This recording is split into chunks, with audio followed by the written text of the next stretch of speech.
American technology companies depend on a global talent pool, specifically professionals with the theoretical and technical expertise required to drive modern innovation. To hire these workers from countries like India and China, firms use the H-1B visa, a non-immigrant document designed for these specialty occupations. Every year, the United States issues 65,000 standard H-1B visas, plus an additional 20,000 for workers with advanced degrees. The historical price for an American company to secure one of these visas has remained between $2,000 and $5,000 in administrative fees. Companies viewed these costs as a predictable expense of doing business, an administrative hurdle necessary to maintain a technical advantage.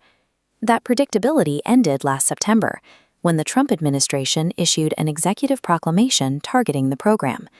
The order introduced a new mandate, a $100,000 fee for every new H-1B visa application. The historical fee remains flat at the $5,000 level for years before leaping to hit the $100,000 mark. A coalition of 20 Democrat-led states responded immediately, filing a lawsuit to block the fee from taking effect.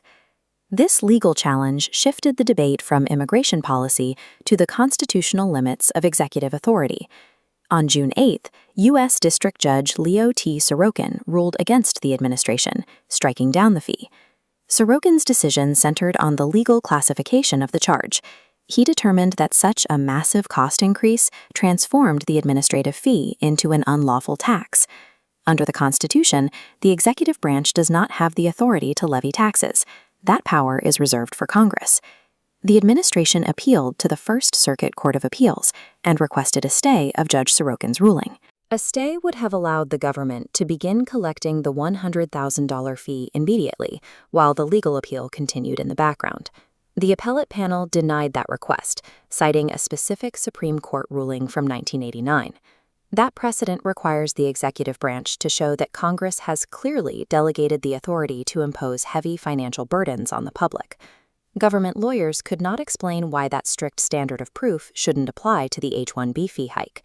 The judges also addressed the government's claim that enforcement would cause the states only minimal harm, calling that argument cursory and underdeveloped.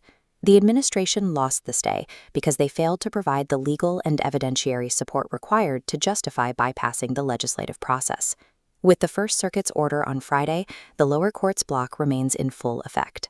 Tech companies and foreign workers will continue using the standard $5,000 fee structure for the duration of the appeal. This flow diagram shows the constitutional path of financial authority. It demonstrates that the power to mandate financial burdens originates in the legislative branch, placing a clear check on the executive. The court's decision reinforces a core legal boundary. An administration cannot use financial mandates as a backdoor to reach policy goals without legislative approval.